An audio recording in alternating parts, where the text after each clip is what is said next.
दोस्तों, आपका स्वागत है एक और मज़ेदार वीडियो में। आज हम पढ़ने वाले हैं क्लास 10 की फिजिक्स का पहला चैप्टर लाइट, जो कि लाइट चैप्टर है। बहुत लोगों को टफ लगता है, लेकिन आपको नहीं लगेगा इस वन शॉट के बाद, क्योंकि इस वन शॉट में हम आपको इस लाइट चैप्टर को हलवा बना के दे देंगे। पूरा लाइट चैप्टर कवर कराएंगे। और चलिए शुरू करते हैं। अभी आपने पढ़ा है नहीं पढ़ा है कोई बात नहीं, इस वन शॉट को देखने के बाद आपको पूरा लाइट चैप्टर समझ में आ जाएगा। तो बहुत जल्दी चलेंगे, जितना कवर हो सकता है उसको इस पार्ट में कर लेंगे। अगर कुछ बचा तो कर लेंगे अगले पार्ट में, नहीं तो इसी पार्ट में हो जाएगा। वैसे पता ही चल जाएगा एंड तक क्या हुआ क्या नहीं, कि मैं वीडियो की लेंथ ज़्यादा नहीं रखूँगा, 20 से 30 मिनट की रखूँगा और देखते हैं क्या हुआ।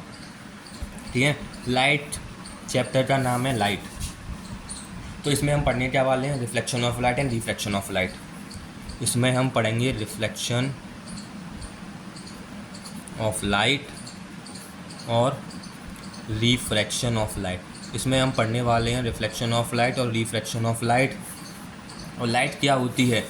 लाइट एक रे होती है जो आती है, मतलब लाइट एक प्रकाश होती है। प्रकाश होता है इतना तो आपको पता ही होगा। मतलब मैं क्या बताने की कोशिश कर रहा हूँ, कोशिश कर रहा हूँ जब लाइट एक सीधी मीडियम में आती है, मतलब लाइट एकदम सीधी आती है ना, तो उसको बोलते हैं रेक्टिलिनियर प्रोपेगेशन। रेक्टिलिनियर प्रोपेगेशन, जब लाइट एकदम सीधी आती है। और हम इसमें जो है ना लाइट के पार्टिकल नेचर की बात करने वाले हैं। पार्टिकल नेचर यानी कि फोटोन की, ठीक है ना। और लाइट जो है ना, एक आता है question, light in wave nature कैसी होती है? वेव नेचर में लाइट कैसी होती है? लाइट वेव नेचर में नॉन मैकेनिकल ट्रांसवर्स वेव होती है। क्या? नॉन मैकेनिकल ट्रांसवर्स वेव होती है। और ये ट्रैवल कर सकती है वैक्यूम में। It travels in vacuum. Non mechanical का मतलब है मीडियम से फ़र्क नहीं पड़ता है, मीडियम से फ़र्क नहीं पड़ता। ओके, तो इसमें हम ये बात करने वाले हैं और आगे बढ़ जाते हैं सीधे। जब बहुत सारी लाइट की रेज ऑफ लाइट मिल जाती है तो उसे बीम ऑफ लाइट कहते हैं, तो आपको पता ही होगा। अब बात आ जाती है हमारी रिफ्लेक्शन ऑफ लाइट पर। रिफ्लेक्शन ऑफ लाइट पर कि रिफ्लेक्शन ऑफ लाइट क्या होता है, लाइट की स्पीड क्या होती है, तो आपको पता ही होगा 3 × 10⁸ मीटर पर सेकेंड होती है। अब रिफ्लेक्शन ऑफ लाइट, भैया जी, रिफ्लेक्शन किसी चीज़ का रिफ्लेक्शन ऑफ लाइट यानी कि एक सरफेस है, यहाँ से ये बाउंस बैक हो रही है, जो हमारी लाइट है वो बाउंस बैक हो रही है, उसी को कहेंगे रिफ्लेक्शन ऑफ लाइट, यानी bouncing back of light. Bouncing back of light को ही हमने रिफ्लेक्शन कहा है, रिफ्लेक्शन।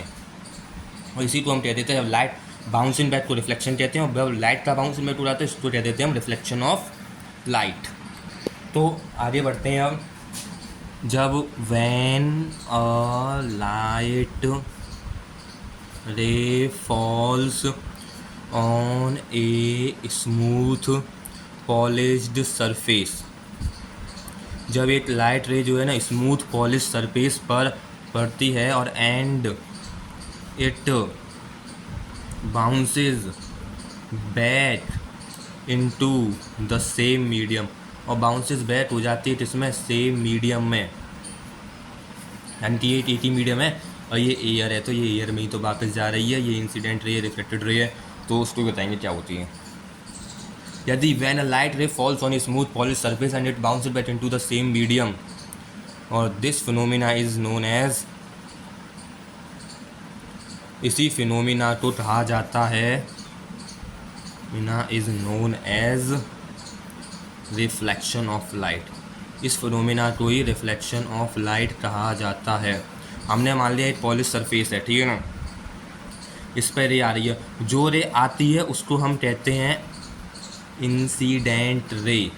जो रे आती है उसको हम इंसिडेंट रे कहते हैं, और जहाँ से टकरा के जाती है उसको हम कहते हैं रिफ्लेक्टेड रे। अरे रिफ्लेक्टेड रे कहते हैं, जहाँ से टकरा के जाती है उसको हम कहते हैं रिफ्लेक्टेड रे, ठीक है ना। और एक परपेंडिकुलर ड्रॉन होता है इसके बीच में, जिसको हम कहते हैं नॉर्मल, जो कि आपको पता ही होगा, जो कि क्या होता है नॉर्मल, जो कि क्या होता है नॉर्मल होता है, ठीक है ना। आने वाली रे इंसिडेंट रे, जाने वाली रे रिफ्लेक्टेड रे, और बीच में जो हम यहाँ पे एक इमेजिनरी सा बनाते हैं वो होती है हमारी नॉर्मल, जो परपेंडिकुलरली बनाते हैं हम इस पर 90 डिग्री यहाँ पे और यहाँ पे 90 डिग्री बनाता है ये एंगल को, ठीक है ना। इतना समझ में आया कि नहीं। और क्या है कि मतलब ये क्या है, the perpendicular which is drawn, जो कि ड्रॉन होता है, the perpendicular which is drawn on the surface, जो कि सरफेस पर ड्रॉन होता है, उसी को कहते हैं हम नॉर्मल, ठीक है ना। उसी को हम नॉर्मल कहते हैं, जो परपेंडिकुलर सरफेस पर ड्रॉन होता है, पर सरफेस परपेंडिकुलर ड्रॉन होता है, उसी को हम नॉर्मल कहते हैं। अब जब सरफेस स्मूथ हुआ, जब सरफेस स्मूथ हुआ, ये होगा स्पेक्युलर रिफ्लेक्शन। कौन सा रिफ्लेक्शन? स्पेक्युलर, स्पेक्युलर देखो स्पेलिंग ये समझ लेना आप, स्पेक्युलर रिफ्लेक्शन। और जब सरफेस रफ हुआ उसको बोलेंगे डिफ्यूज रिफ्लेक्शन, डिफ्यूज रिफ्लेक्शन। ये बातें ध्यान रखना कि ठीक है ना, जब सरफेस स्मूथ हुआ तो स्पेक्युलर रिफ्लेक्शन, जब सरफेस रफ हुआ तो डिफ्यूज रिफ्लेक्शन। तो अब बात आ जाती है लॉज ऑफ रिफ्लेक्शन की। लॉज ऑफ रिफ्लेक्शन क्या होता है? तो लॉज ऑफ रिफ्लेक्शन डिटरमाइन करते हैं रिफ्लेक्शन ऑफ इंसिडेंट रेज का इस पर रिफ्लेक्टिंग सरफेस, इस पर इंसिडेंट रेज का रिफ्लेक्शन इस पर रिफ्लेक्टिंग सरफेसेस पर। रिफ्लेक्टिंग सरफेस में मिरर्स हो सकता है, स्मूथ मेटल सरफेसेस हो सकते हैं, या फिर क्लियर वाटर हो सकता है, कुछ भी हो सकता है। अब भैया जी लॉज ऑफ रिफ्लेक्शन होते क्या हैं? तो सबसे पहले देख लेते हैं लॉज ऑफ रिफ्लेक्शन को ही। दो लॉज हैं। पहला क्या है? The incident ray, reflected ray and the normal all lie in the same plane। ये सब जो है लाई करेंगे सेम प्लेन में। और angle of incidence is always equal to angle of reflection. ये दो लॉज हैं। एंगल ऑफ इंसिडेंस जो है हमेशा इक्वल होगा एंगल ऑफ रिफ्लेक्शन के, यानी कि एंगल आई बराबर हमेशा एंगल आर होगा, ठीक है ना। ये दो लॉज समझ में आए, जो इंसिडेंट रे, रिफ्लेक्टेड रे और नॉर्मल, ये सब जो है लाई करेंगे एक ही प्लेन में।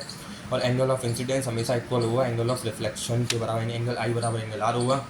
अभी मैंने बताया नहीं है एंगल आई क्या होता है, एंगल आर होता है, तो चलो बता देता हूँ पहले। ये हमने कोई सरफेस लिया है, ठीक है ना, ये हमने कोई सरफेस मान लिया, ठीक है। हमने यहाँ पे एक नॉर्मल डाल दिया, नॉर्मल डाल देते हैं। जो नॉर्मल से और इंसिडेंट रे के बीच में जो एंगल बनता है उसे एंगल ऑफ इंसिडेंस कहते हैं। ये हो जाएगा भैया जी आपका एंगल ऑफ इंसिडेंस। और नॉर्मल और रिफ्लेक्टेड रे के बीच का angle he angle of reflection होता है। एंगल ऑफ जी अरे रेगुलेशन का रिफ्लेक्शन, एंगल ऑफ रिफ्लेक्शन होता है, ठीक है ना, समझ में आया। एंगल ऑफ इंसिडेंस क्या होता है? इंसिडेंट रे और नॉर्मल के बीच का एंगल, और नॉर्मल और रिफ्लेक्टेड रे के बीच का एंगल एंगल ऑफ रिफ्लेक्शन होता है। इतना बस ध्यान रखना है। अब समझते हैं ये दो रूल, मतलब दो लॉ कहते क्या हैं। ये कहते हैं कि इंसिडेंट रे, रिफ्लेक्टेड रे और नॉर्मल, ये सब जो है ना एक ही प्लेन में लाई करेंगी, सब एक ही प्लेन में लाई करेंगी। यानी कि ये जो है ना, हमने ये 3D फिगर में बनाना पड़ेगा। ये हमने नीचे वाला सरफेस मान लिया और ये जो है ऊपर है, तो ये जो है ना एक प्लेन में लाई करेंगी। ये नीचे वाले सरफेस जिस पर तो ये रिफ्लेक्ट होके जा रही हैं, और ये जो मीडियम है जिसमें जा रही हैं, जिससे आ रही हैं उसी में जा रही हैं, और जिसमें नॉर्मल रहा है। तो यानी कि ये जो है ना एक ही मीडियम में, in the same medium, same plane में है, ठीक है ना। और ये प्लेन जो है ना इमेजिनरी होता है, ये इमेजिनरी प्लेन होता है, ठीक है ना। और एंगल ऑफ आई जो है ना, ये अगर 60 डिग्री है तो ये भी 60 होगा।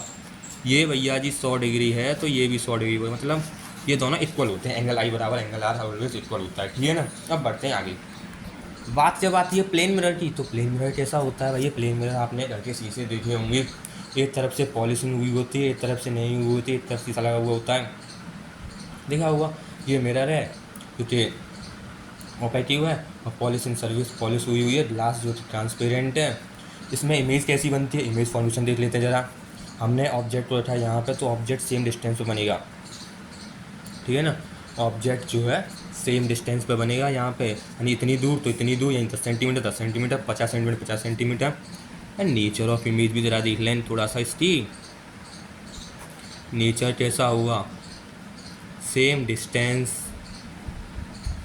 डिस्टेंस पे बनेगा, ये डिस्टेंस पे सेम डिस्टेंस पे बनेगा, वर्चुअल बनेगा और इरेक्ट बनेगा, लेटरली इन्वर्टेड बनेगा,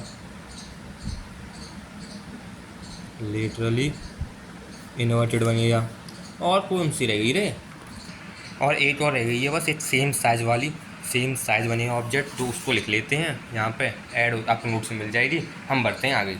अब बात आ जाती है एक स्पेरिकल, ये हो गया एक स्पेरिकल मेरा भैया गंदा है मुझे पता है।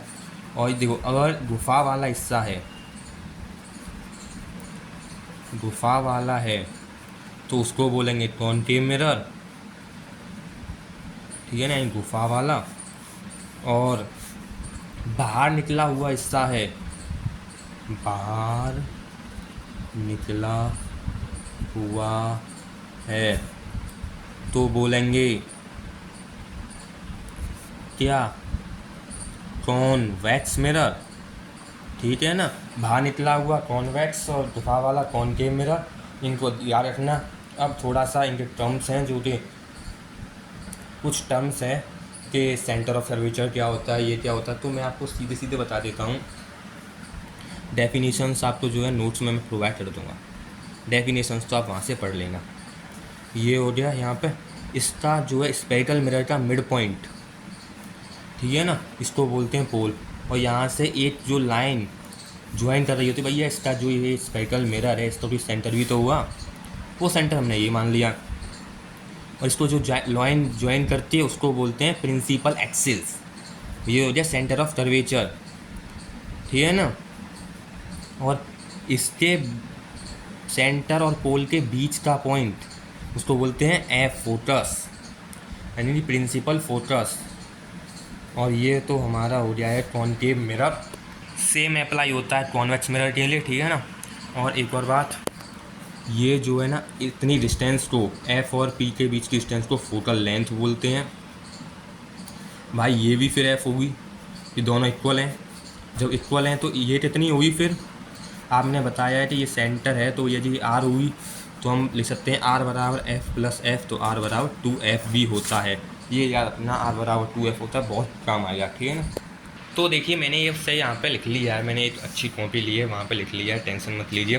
कॉनकेव मिरर ये रहा, प्रिंसिपल एक्सिस ये रही, ठीक है ना। कॉन्वेक्स मिरर ये रहा, प्रिंसिपल एक्सिस मतलब ये रही, इसका जो है पॉलिश सरफेस यहाँ पे है, ऑब्जेक्ट को यहाँ पे रखा जाएगा फोकस सेंटर, ठीक है ना।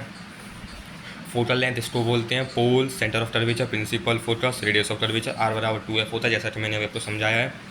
और जितना मिरर का मुंह कम खोला हुआ उतना बड़ा अपार्चर भी आपके सिलेबस में नहीं है, इसको छोड़ दीजिए। अपार्चर यानी कि कितना सरफेस एरिया इंसिडेंट लाइट के लिए एक्सपोज्ड होता है, मतलब ऐसा ही होता है, कितना पार्ट जो है इंसिडेंट लाइट के लिए एक्सपोज्ड होता है, इतना होता है, ये होता है अपार्चर। तो आगे बढ़ते हैं तो स्पेरिकल मिरर का बेसिक नेचर, थोड़ा सा बेसिक नेचर देख लेते हैं स्पेरिकल मिरर का भैया जी। कॉनकेव मिरर जो है कन्वर्जन मिरर होता है, कॉन्वेक्स मिरर जो है डाइवर्जन मिरर होता है, ठीक है ना। यानी कि कॉनकेव मिरर जो है कन्वर्स कर देता है लाइट्स को, कॉन्वेक्स मिरर जो है ना वो डाइवर्स कर देता है लाइट को, इसी को डाइवर्जन मिरर कहा जाता है, इसीलिए इसको कन्वर्जन मिरर कहा जाता है, ठीक है ना। यहाँ पे लिखा हुआ है मैंने, यदि दो पैरेलल रे कॉनकेव मिरर जब आती हैं तो फोकस पे इकट्ठा होती हैं, यानी कि ये रूल है, दो पैरेलल रे आएंगी तो फोकस पे कन्वर्ज होंगी, यहाँ पे दो पैरेलल रेज आएंगी तो फोकस की मदद से डाइवर्ज हो जाएंगी। यदि दो पैरेलल रेज कॉन्वेक्स मिरर में जब आती हैं तो फोकस पे डाइवर्ज होती हैं, ठीक है ना। कहाँ पे, फोकस पे डाइवर्ज होती हैं, तो इमेज फोकस पे यहाँ पे इमेज फोकस पर बन जाएगी। ठीक है ना। कुछ रूल्स देख लेते हैं भैया जी, कुछ रूल्स देते हैं। If a line parallel to principal axis, यदि एक लाइन जो है ना पैरेलल है प्रिंसिपल एक्सिस के, तो वो फोकस से जाएगी, और फोकस से जा रही है तो पैरेलल हो जाएगी। अगर सेंटर से कोई ले जा रही है तो अनडेविएटेड जाएगी, मतलब सेंटर से और कोई जाएगी तो मतलब वापस लौट जाएगी सीधी सीधी। अगर लाइट पोल पे गिरती है, अगर हमने लाइट यहाँ से पोल पे गिरा दी, हमने लाइट यहाँ से पोल पे गिरा दी, तो एंगल आई और एंगल आर सेम सेम बनाएगी। ठीक है ना। ये हो गए हमारे कुछ, ठीक है, यहाँ से कि एंगल आई और एंगल आर सेम सेम बनाएगी अगर पोल पे गिरती है तो। ओके। और पैरेलल आएगी तो फोकस का यूज़ करके डाइवर्स हो जाएगी। कॉन्वेक्स के लिए भी यही है और कॉनकेव के लिए यही है। सेम आप इमेज फॉर्मेशन देख लेते हैं कॉनकेव मिरर के लिए। तो ऑब्जेक्ट अगर इन्फिनिटी पर रखा हुआ, ऑब्जेक्ट मान लिया इन्फिनिटी पे, यानी कि पैरेलल रेज आएंगी। पैरेलल रेज लेंगे तो हम दो लेंगे, दो पैरेलल रेज लेंगे जो कि हमारा जो है फोकस पे जाके यहाँ से रिफ्लेक्ट होंगी, फोकस से जाएंगी। मतलब और कोई पैरेलल रे आती है तो फोकस से जाती है, पैरेलल आई फोकस गई, पैरेलल आई फोकस गई। यहाँ पे बन गया नेचर ऑफ इमेज, क्या है भैया, एफ पे बन रही है, हाईली डिमिनिश्ड बन रही है। और क्या है, वट रियल एंड इन्वर्टेड भी है, तो रियल एंड इन्वर्टेड कर देंगे एट एफ हाईली डिमिनिश्ड, या पॉइंट साइज भी बोलते हैं इसको, रियल इन्वर्टेड। अब ऑब्जेक्ट बियॉन्ड सी, अब हमने बियॉन्ड ऑब्जेक्ट को जो है ना सी के सेंटर ऑफ कर्वेचर के भी पीछे रख दिया है। तो यहाँ से एक तो मुंडी से फेंकेंगे, सारी रेस मुंडी से ही फेंकेंगे। मुंडी से हमने पैरेलल फेंकी थी, मतलब एक तो पैरेलल फेंकनी ही फेंकनी है, फेंक दी जो फोकस चली जाएगी। एक सेंटर से फेंक दी, ये जो सीधे वापस आई, सेंटर से जाएगी तो सीधे वापस आएगी। ठीक है ना। नेचर ऑफ इमेज कैसे हो जाएगा, सी एंड एफ के बीच में, और डिमिनिश्ड बन रही है, हाईली डिमिनिश्ड भैया जी जेई, ये डिमिनिश्ड बन रही है, रियल और इन्वर्टेड बन रही है। ये तो हो गया। और आज टेस्ट देखते हैं। अदर ऑब्जेक्ट जो है सेंटर ऑफ कर्वेचर पे, तो भैया सी पे ही बनेगी। ठीक है ना। एक यूँ भेजो, फोकस से निकालो, फोकस से भेजो, पैरेलल निकालो, यहाँ पे बन जाएगी।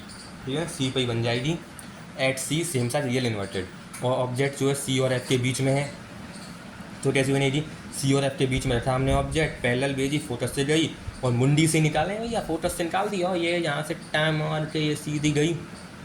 और ये जो है सी के पीछे बनेगी, क्योंकि सी और एफ के बीच में, तो सी के पीछे बनेगी, एनलार्ज मैग्नीफाइड बनेगी, रियल इन्वर्टेड बनेगी। ये रियल है, इन्वर्टेड है, एनलार्ज क्योंकि बड़ी बन रही है, जितना ऑब्जेक्ट है उससे बड़ी बन रही है। अब ऑब्जेक्ट आ जाता है एफ पे, यही फोकस पर रखा है, हमने एक मुंडी से पैरेलल निकाली, एक मुंडी से पोल पर निकाली, angle i equal to angle r. हमने ये यूँ गए, ये यूँ गए, यहाँ पे डिस्टेंस जो है बढ़ता जा रहा है, बढ़ता है, यहाँ पे तो सॉरी डिस्टेंस यहाँ पे बढ़ नहीं रहा है, कम हो रहा है। हाँ, ये जाके इन्फिनिटी में मिल जाएंगी। ठीक है ना, एट इन्फिनिटी मिल जाएंगी।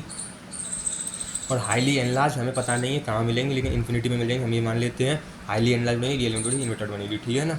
यहाँ तक हुए 5 हमारे केसेस। इसको मैं जो है केस नंबर 7 को जो है अगर ऑब्जेक्ट जो है ना इसके बीच में हुआ पोल एंड फोकस, इसमें कॉपी समझा देता हूँ, ये समझ में नहीं आता है।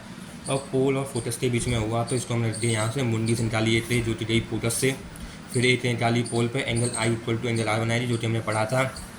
और यहाँ से डिस्टेंस बढ़ता जा रहा है, बढ़ता जा रहा है, बढ़ता जा रहा है, यानी कि यहाँ पे तो मिलने वाली है। हमने भैया जी इनको बाहर मिला दिया, अरे भैया मिल जा, आप स्केल से बनाना सही बनेगा। और ये बन गई हमारी वर्चुअल एंड इरेक्ट इमेज। ये मैग्नीफाइड इमेज बनेगी ये, यानी मैग्नीफाइड को ही हम एनलार्ज्ड बोलते हैं, ये बात ध्यान रखना। और कहाँ पे, बिहाइंड द मिरर बनेगी,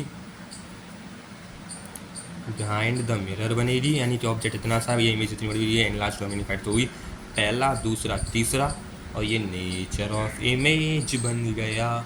ठीक है ना।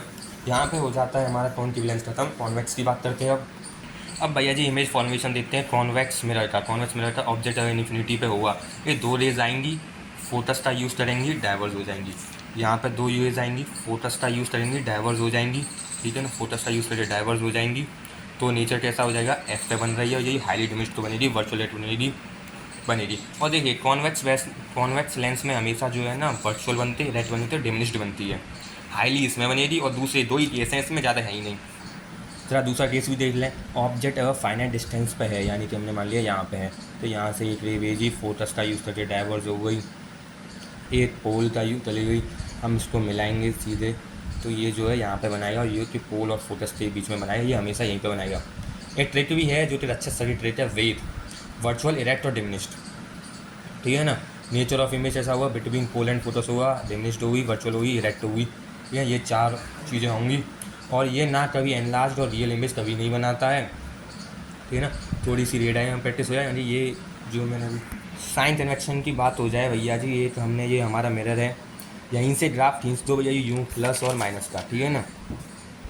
और इसको मान लो पोल को ओरिजिन मान के इधर प्लस होता है, इधर प्लस होता है, इधर माइनस होता है, माइनस होता है। कल ही मैंने समझाया आपको कोऑर्डिनेट ज्योमेट्री में, अब आपने वीडियो देखी होगी तो समझ में आ जाएगा। यहाँ पे मतलब यही माइनस है प्लस है, इसी ऐसे ही कॉन्वेक्स के लिए करो। तो हमें क्या है कि देखो हमने ये मान लिया प्लस माइनस, अभी मैंने आपको बता दिया। तो जो हमारा यहाँ पे ऑब्जेक्ट रखा हुआ होता है, वहाँ से पोल से और ऑब्जेक्ट की लेंथ को हम बोलते हैं यू, यहाँ तक है यू, हाँ तो यहाँ तक बोलेंगे एच। और जो हाइट होती है उसको बोलते हैं एच ओ, और जो इमेज की हाइट होती है उसको बोलते हैं एच आई, और जो इमेज डिस्टेंस होती है उसको बोलते हैं वी, और एफ तो पता ही है, आर पता ही है, यानी v object distance, v image distance centimetre में नापते हैं, radius of curvature, height of object, height of image, और यू हमेशा नेगेटिव होता है क्योंकि इधर ही रहेगा, ठीक है ना। एच ओ हमेशा पॉजिटिव रहेगा, ऊपर जाएगा, एच ओ हमेशा ऊपर की तरफ, तो ये हमेशा नेगेटिव रहेगा। वी को डिफाइन नहीं किया सकता क्योंकि ये इमेज बदलती रहती है, क्योंकि वर्चुअल भी बनती है ना, आपको केस ध्यान होगा। तो कॉन्वेक्स मिरर में फोकल लेंथ और रेडियस ऑफ कर्वेचर नेगेटिव रहते हैं, और कॉन्वेक्स मिरर में फोकल लेंथ और रेडियस ऑफ कर्वेचर पॉजिटिव रहते हैं। कॉनकेव मिरर में फोकल लेंथ और रेडियस ऑफ कर्वेचर नेगेटिव रहते हैं, ठीक है ना, नेगेटिव यहाँ पे रहेंगे, और रेडियस ऑफ कर्वेचर और ये पॉजिटिव रहेंगे, ठीक है ना। अब लास्ट बचता है हमारे रिफ्लेक्शन ऑफ लाइट का टॉपिक। आज हम यहीं तक कवर करने वाले हैं, रिफ्लेक्शन ऑफ लाइट तक। रिफ्लेक्शन ऑफ लाइट हम अगली वीडियो में कवर करेंगे। यहाँ पे आता है मिरर फॉर्मूला 1/f बराबर 1/v plus 1/u। Lens formula इसके मिलता है, यानी प्लस कटाओ माइनस लाओ बस, यानी कि मिरर फार्मूला 1/f बराबर 1/v प्लस 1/u। मैनिफिकेशन फार्मूला, ये जो मेजर होता है साइज ऑफ इमेज का, किसके एस्पेक्ट के साथ, साइज ऑफ ऑब्जेक्ट के एस्पेक्ट के साथ। m बराबर -v/u, इसकी कोई यूनिट नहीं होती है, v को नापने सेंटीमीटर में, u को नापने सेंटीमीटर में, जो कि यूनिट लेस हो जाता है, hi/ho सेंटीमीटर से हटेगा, नो यूनिट लेस होता है। यहाँ तक हुआ हमारा रिफ्लेक्शन ऑफ लाइट खत्म। आशा करता हूँ आपको अच्छा लगा वो लेक्चर, बढ़िया लगा तो कमेंट बताना कैसा लगा, सब्सक्राइब करना। रिफ्लेक्शन ऑफ लाइट में हम मिलते हैं